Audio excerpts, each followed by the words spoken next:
के संविधान की धज्जियां उड़ाई जा रही हैं। जिस प्रकार बाबा साहब डॉक्टर भीमराव अंबेडकर ने भारत के संविधान को जब लिखा था और उसका जो तैयार किया था, उस समय जो उनकी कल्पना थी, उसके विपरीत आज भारत के संविधान की धज्जियां उड़ाई जा रही। आज पूरा का पूरा देश अधिनायकवाद की तरफ बढ़ रहा है, फासिज्म की तरफ बढ़ रहा है। और इस देश के और प्रदेश के लोग अगर नहीं जागे तो आने वाले समय में देश को ये लोग अपने पॉकेट में रख लेंगे और संविधान को और नया संविधान बनवा देंगे, जिसमें भगवा राष्ट्र का निर्माण। हम सबों के नेता आदरणीय नीतीश कुमार जी ने एक बहुत बड़ी पहल की है और पूरे देश के विपक्षी पार्टियों को एक करने का उन्होंने संकल्प उठाया है। और हम समझते हैं कि वो इसमें सफल होंगे और 2024 का चुनाव में देश का लोकतंत्र बचेगा, भारत भाजपा मुक्त भारत का निर्माण होगा। आज हम सब लोग बाबा साहब की 132वीं जयंती मना रहे हैं, तो सबसे पहले मैं उनके चरणों में श्रद्धा सुमन अर्पित करता हूं। बाबा साहब भीमराव अंबेडकर जाने जाते थे इस बात के लिए कि समाज में गैर बराबरी को समाप्त करने के लिए उनका बचपन से यह संघर्ष रहा। समाज सुधारक के रूप में बाबा साहब भीमराव अंबेडकर जाने जाते थे। बाबा साहब भीमराव अंबेडकर हमारे भारत का जो संविधान है उसके शिल्पकार के रूप में जाने जाते हैं। बाबा साहब भीमराव अंबेडकर सदैव से जो समाज की जो कुरीतियां हैं, और उस समय आप कल्पना करिए कि जब बाबा साहब अपने युवा पीढ़ी में होंगे, उस समय देश का क्या हालत होगा। आज जब ये स्थिति है, छुआछूत के कारण बाबा साहब भीमराव अंबेडकर को स्कूल में चपरासी उनको पानी पिलाता था, उनको चपरासी पानी पिलाता था। उस संघर्ष के दौर से बाबा साहब भीमराव अंबेडकर ने अपनी पहचान बनाई पूरे देश में। इसलिए बाबा साहब भीमराव अंबेडकर का विचारधारा और जो उनकी सोच थी, वो समाज का जो गैर बराबरी था, उस गैर बराबरी को समाप्त करने के लिए उन्होंने पूरे जीवन संघर्ष किया। उनका विचारधारा समाजवादी विचारधारा, और इसलिए समाजवाद के बहुत नजदीक डॉक्टर भीमराव अंबेडकर हुआ करते। डॉक्टर राम मनोहर लोहिया से उनके बहुत अंतरंग संबंध थे।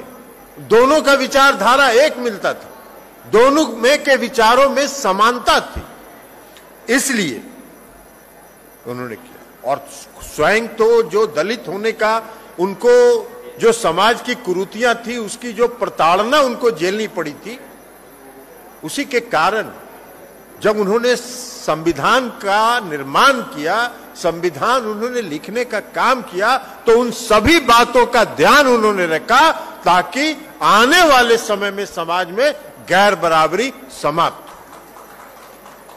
अब जब गैर बराबरी समाप्त करने की बात करते हैं आप, क्या था बिहार में? माननीय मुख्यमंत्री नीतीश कुमार जी ने बिहार में गैर बराबरी को समाप्त करने के लिए जो हाशिए पर खड़ा हुआ वर्ग है, उस वर्ग को न्याय के साथ विकास के मुख्य धारा में जोड़ने के लिए जो उन्होंने प्रयास किया, वो शायद दुनिया में अपने आप में एक उदाहरण है। क्या किया इन्होंने शुरू में?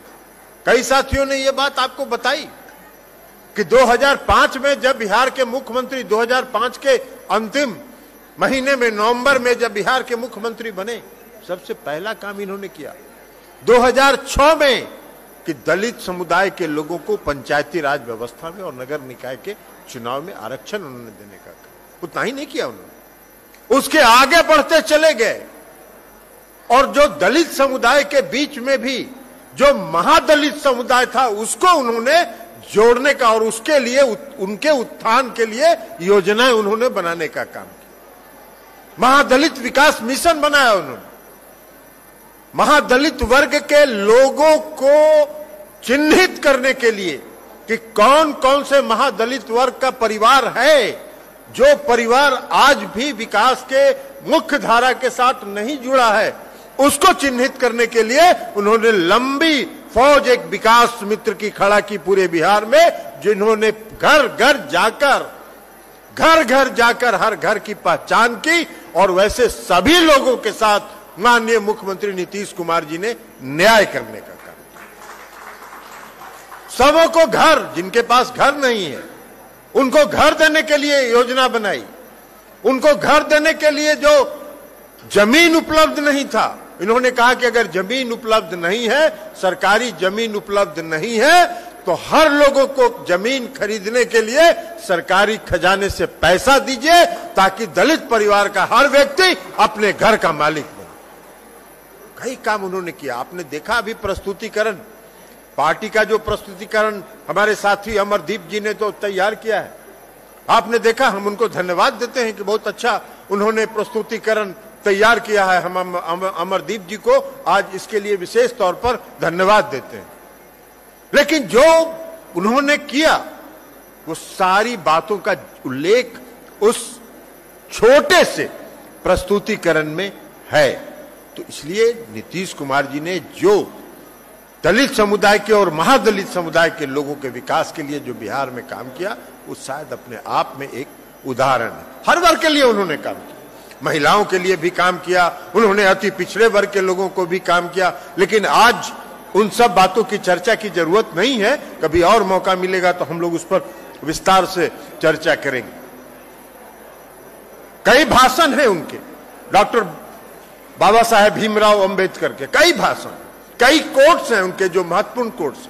उसमें एक कोट यह भी है कि अगर भारत के संविधान का कोई उल्लंघन करेगा तो सबसे पहले भीमराव अंबेडकर उस संविधान को जलाने का काम करेगा। आज क्या हो रहा है?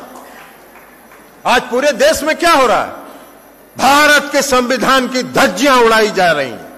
जिस प्रकार बाबा साहेब डॉक्टर भीमराव अंबेडकर ने भारत के संविधान को जब लिखा था और उसका जो तैयार किया था, उस समय जो उनकी कल्पना थी, उसके विपरीत आज भारत के संविधान की धज्जियां उड़ाई जा रही। आज पूरा का पूरा देश अधिनायकवाद की तरफ बढ़ रहा है, फासिज्म की तरफ बढ़ रहा है। सारी संस्थाओं को समाप्त किया जा रहा है, सारी संस्थाओं पर नियंत्रण कायम किया जा रहा है। जो संस्थाएं अपने आप में स्वतंत्र इकाइयां हैं, उनको भी सरकारी नियंत्रण में लिया जा रहा है। और जो सरकारी नियंत्रण में लेके उसका राजनीतिक इस्तेमाल और राजनीतिक उपयोग करने के लिए अपने पक्ष में किया जा रहा है। आज देश का इतिहास बदल रहा है। अगर यही धंधा इन लोगों का चलता रहा आगे भी, और इस देश के और प्रदेश के लोग अगर नहीं जागे, तो आने वाले समय में देश को ये लोग अपने पॉकेट में रख लेंगे और संविधान को फाड़ कर फेंक देंगे और नया संविधान बनवा देंगे, जिसमें भगवा राष्ट्र का निर्माण होगा। ये है, आप सबको याद है, कोई दोहराने की जरूरत नहीं है। क्या हुआ था 2015 के चुनाव के पहले? 2015 के चुनाव के पहले जो आरएसएस के चीफ थे, उन्होंने कहा कि आरक्षण व्यवस्था पर पुनर्विचार करने की जरूरत है। क्यों पुनर्विचार करने की जरूरत है भाई? काहे पुनर्विचार करने की जरूरत है? जब डॉक्टर बाबा साहेब भीमराव अंबेडकर जी ने जब संविधान का निर्माण किया था, उस संविधान में उन्होंने दलित वर्ग के लिए आरक्षण की व्यवस्था की थी, और वो आरक्षण को से छेड़छाड़ करने वाला व्यक्ति उस संविधान के विपरीत काम करता है। तो इसलिए आज उस बात की जरूरत है।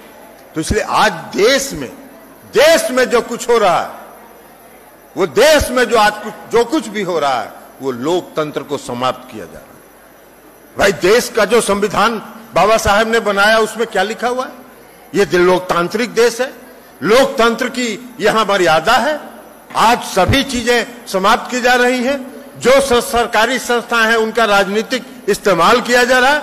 अपने विरोधियों को फंसाने के लिए उसका प्रयास किया जा रहा है, उनको लपेटने का प्रयास किया जा रहा है, उनको ब्लैकमेल करके जवान चुप रखिए, एक शब्द मत बोलिए, इसका प्रयास किया जा रहा है।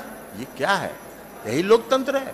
और अगर ये लोकतंत्र है तो इसका मतलब है कि ये देश फासिज्म की तरफ जा रहा है, अधिनायकवाद की तरफ जा रहा है। तो आज समय आया है, हम सबों के नेता, मंडल जी ने ठीक कहा, हम सबों के नेता आदरणीय नीतीश कुमार जी ने एक बहुत बड़ी पहल की है और पूरे देश के विपक्षी पार्टियों को एक करने का उन्होंने संकल्प उठाया है। और हम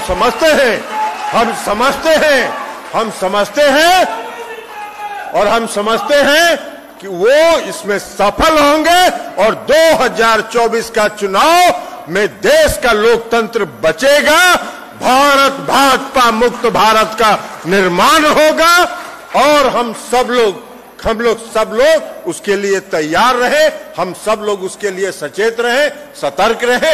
यही आग्रह और अपील करते हुए अगर हम देश को बचाने में कामयाब हो गए तो बाबा साहब भीमराव अंबेडकर के प्रति सच्ची श्रद्धांजलि होगी, सच्ची उनके प्रति समर्पण का भाव होगा। इन्हीं सब शब्दों के साथ बाबा साहब भीमराव अंबेडकर जी के चरणों में श्रद्धा सुमन अर्पित करते हुए मैं अपनी बात समाप्त करता हूं। बहुत बहुत